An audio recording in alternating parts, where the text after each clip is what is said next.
खबर हरियाणा रेवाड़ी से 22 दिसंबर को मुफ्त कैंसर जांच शिविर का लाभ सभी उठाएं। डॉक्टर कविता गुप्ता। अब खबर विस्तार से। रेवाड़ी के गंगा सहाय अस्पताल की संचालिका और भाजपा महिला मोर्चा की जिला अध्यक्ष डॉक्टर कविता गुप्ता ने लोगों से अपील करते हुए नंदरामपुर बास में 22 दिसंबर को लगने वाले मुफ्त कैंसर जांच शिविर का लाभ उठाने को कहा है। डॉक्टर कविता गुप्ता ने बताया, कैंसर एक गंभीर बीमारी है, लोग इसे हल्के में ना लें। ये बीमारी किसी को भी कभी भी हो सकती है। महिलाओं में ये बीमारी बांझपन का कारण भी बनती है। गलत खान पान और नशे की प्रवृत्ति से यह बीमारी तेजी से पांव पसार रही है। प्रदेश के कैबिनेट मंत्री डॉक्टर बनवारी लाल के सहयोग एवं प्रेरणा से लगने वाले इस शिविर का सभी लाभ उठाएं। इस शिविर में कैंसर विशेषज्ञ भी उपलब्ध रहेंगे और जांच करेंगे। स्वस्थ लोगों को भी अपनी जांच अवश्य करवानी चाहिए। इस शिविर में किसी तरह का कोई पैसा नहीं देना पड़ेगा, ये सुविधा बिल्कुल मुफ्त है। डॉक्टर कविता गुप्ता ने बताया कि इस तरह के शिविर हम पूरे जिले में लगाएंगे तथा लोगों को इस बीमारी के बारे में जागृत करेंगे। किसी भी प्रकार की कैंसर संबंधी समस्या के लिए रेवाड़ी के गंगा सहाय अस्पताल में हर तरह की जानकारी और इलाज प्रतिदिन उपलब्ध है। लोगों को ज्यादा से ज्यादा संख्या में इस शिविर में भाग लेकर अपने स्वास्थ्य की जांच करवानी चाहिए ताकि इस गंभीर बीमारी से बचा जा सके। हरियाणा रेवाड़ी से आदर्श शर्मा की रिपोर्ट, न्यूज़ एवीपी से। डॉक्टर साहब, कैंसर की समस्या एक विकट समस्या है। सबसे पहले तो इसके रोग के बारे में जानना चाहेंगे, कैसे और किस तरह होता है। बेसिकली कैंसर बॉडी के किसी भी एरिया में हो सकता है। अगर कैंसर सेल्स में कन्वर्ट होने के लिए जब नॉर्मल सेल्स बॉडी के कंट्रोल मैकेनिज्म को नहीं मानती है और वो बढ़ने लगती है अनकंट्रोल्ड तरीके से, एसिमिक तरीके से, तो वो कैंसर की गांठ का रूप ले लेती है। तो जिस ऑर्गन के अंदर ये कैंसर की गांठ बनती है उसको उसी का नाम दे दिया जाता है। जैसे अगर ब्रेस्ट में तो ब्रेस्ट कैंसर, लंग्स में है तो लंग कैंसर। डॉक्टर साहब, पहचान कैसे हो पाती है? शुरुआती स्टेज में तो पता नहीं लगता, तो इसकी रोग की पहचान कैसे करें? जो सबसे कॉमन कैंसर इंडिया के अंदर है उसके अंदर ब्रेस्ट कैंसर, मुंह का कैंसर, ओरल कैंसर, पेट के कैंसर्स, सर्विक्स का कैंसर्स, ये जो सबसे कॉमन तरह के कैंसर्स हैं वो हैं। अब शुरुआती लक्षण आमतौर पर कैंसर में नहीं होते, तो इसीलिए जो हेल्दी पॉपुलेशन है उसको इन कैंसर्स के लिए स्क्रीनिंग करनी चाहिए। स्क्रीनिंग का पर्पस है, अगर कोई हेल्दी इंडिविजुअल है जिसको किसी तरह के कोई सिम्टम नहीं है, कोई बीमारी नहीं है, उसके अंदर अगर कोई प्रॉब्लम है उसको डिटेक्ट करें। जब किसी गांठ का पता लगता है,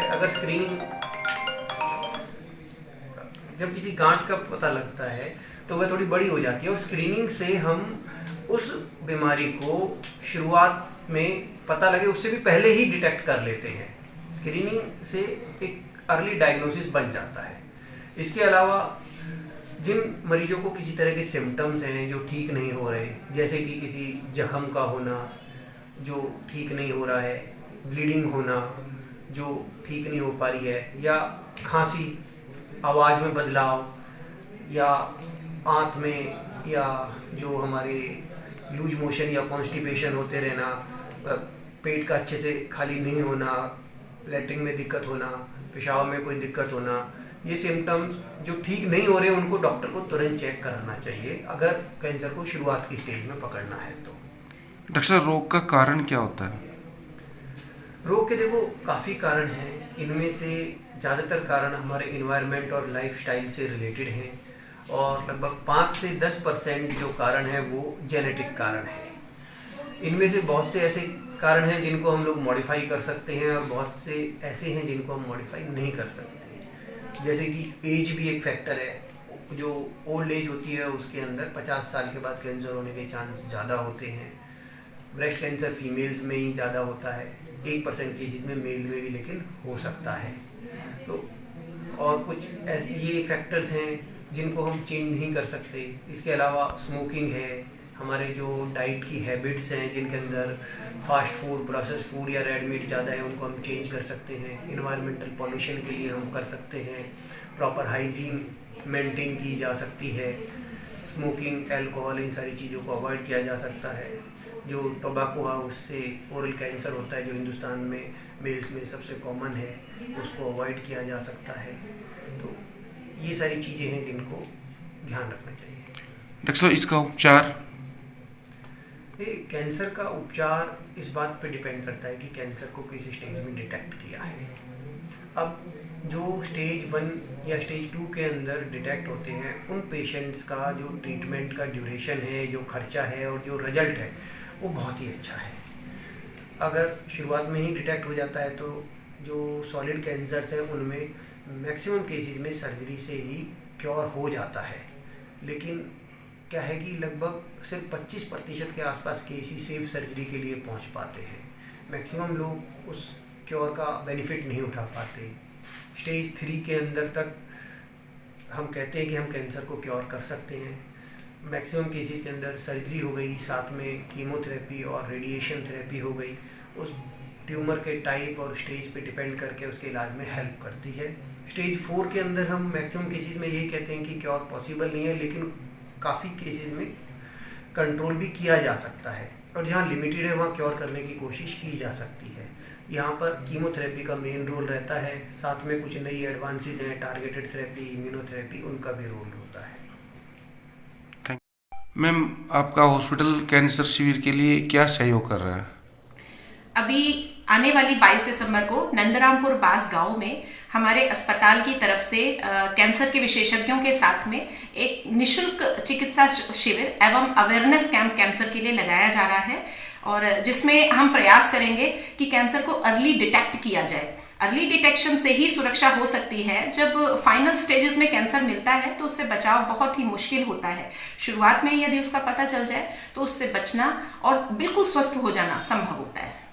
मैम, आप भी महिला हैं और महिला रोगी भी आपके पास आते हैं, तो उनको किस तरह से समझाया जाए कि रोग की पहचान और रोग के बारे में उनको जागरूक किया जा सके? इसके सामान्यतः बहुत सारे लक्षण आते हैं। कैंसर हालांकि बहुत तरह का होता है, लेकिन जो कॉमनली महिलाओं में रहता है वो है ब्रेस्ट कैंसर, यूट्राइन कैंसर। ये कॉमनली महिलाओं में मिलते हैं। तो यदि किसी के स्तन में, छाती में गांठ है जो अनियमित रूप से कभी भी महसूस हो सकती है, उसमें कोई दर्द है, तकलीफ है, चाहे दर्द नहीं भी है, तो वो कैंसर की गांठ हो सकती है। इसके अलावा यदि महीने से संबंधित समस्या ज़्यादा लंबे समय तक चलती है जो ठीक ना होती हो, या संभोग के समय ज़्यादा जलन होती हो, दर्द होता हो, पीड़ा होती हो, या संभोग के समय खून आता हो, तो ये सब लक्षण कैंसर के हो सकते हैं। मैं महिलाओं से यही अनुरोध करूंगी कि इस कैंप में आकर ऐसा किसी का भी लक्षण है तो जांच जरूर कराएं। मैम, ये जो शिविर आप लगा रहे हैं तो सामाजिक कार्य, इसकी प्रेरणा आपको कहाँ से मिली? वैसे तो गंगा साई अस्पताल परिवार इस तरह के कैंप के लिए हमारी डॉक्टर्स टीम बहुत लंबे समय से कार्य कर रही है, लेकिन हाँ, मैं इसकी प्रेरणा का जो श्रेय देना चाहूंगी वो मेरे माननीय सहकारिता मंत्री डॉक्टर बनवारी लाल जी को देना चाहूंगी, क्योंकि मैंने देखा है उनके संग वार्तालाप करते समय, वो एक डॉक्टर हैं तो समझ सकते हैं बीमारियों की डेप्थ कितनी होती है, और कैंसर के लिए तो वो विशेष रूप से बहुत जागरूक रहते हैं। और महिलाओं में बढ़ती इस बीमारी के लिए ही उन्होंने हमें प्रेरित किया था कि इस तरह के जो कैंसर स्क्रीनिंग कैंप हैं वो पूरे रेवाड़ी जिले में होने चाहिए, और उन्होंने हमें आश्वासन भी दिया कि जब जब हम कैंप करेंगे तो उसमें वो हमें भरसक सहयोग भी करेंगे। तो वास्तव में मैं इसका श्रेय हमारे माननीय मंत्री जी को देना चाहूंगी। मैम, रेवाड़ी जिले में कब कब और कहाँ कहाँ कैंप लगने वाले हैं? अभी पहला कैंप जैसे कि मैंने आपको बताया गंगा साई अस्पताल में ही मई में हुआ था। अब दूसरा कैंप होने जा रहा है नंदरामपुर बास गांव में 22 दिसंबर को। आगे की कैंप की रूपरेखा हम आपको बताते रहेंगे। मैम, लोगों से कोई अपील इस कैंप के लोगों लिए? से एक ही अपील है कि ये एक बहुत बड़े स्तर पे होने वाला कैंप है जिसमें बहुत महंगी जांचें बिल्कुल निःशुल्क की जा रही हैं, जैसे कि मैमोग्राफी, पेप स्मीयर और एचपीवी वायरस का डिटेक्शन, सब तरह के ब्लड टेस्ट, ये सब फ्री किए जाने हैं। तो आप लोगों को बढ़ चढ़कर स्क्रीनिंग में भाग लेना चाहिए, क्योंकि अगर आप समय से जांच करवाते हैं, समय से बीमारी पकड़ आती है, तो इसका बचाव संभव है। मैम, आप राजनीतिक पार्टी की जिला अध्यक्ष भी हैं, विकसित भारत संकल्प यात्रा चल रही है, तो कैसा रुझान मिल रहा है? बहुत अच्छा रुझान मिल रहा है। माननीय प्रधानमंत्री जी ने जैसे कि एक नई किरण हम सब के लिए भेजी है, क्योंकि ज्यादातर महिलाएं, भाई बहन एक ही बात कहते थे कि भाई एडमिनिस्ट्रेशन से काम कराना जूते घिसने के बराबर है। बार बार एडमिनिस्ट्रेशन ऑफिसेज में जाकर बहुत परेशानियां आती थी और एक ही शिकायत, काम नहीं होते। तो अब देखिए ना, सारे के सारे ऑफिसेज हम लोगों के खुद के पास आ गए हैं।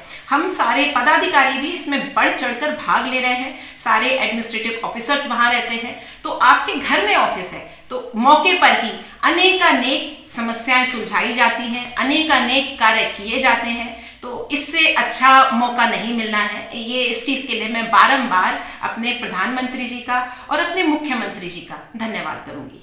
Thank you.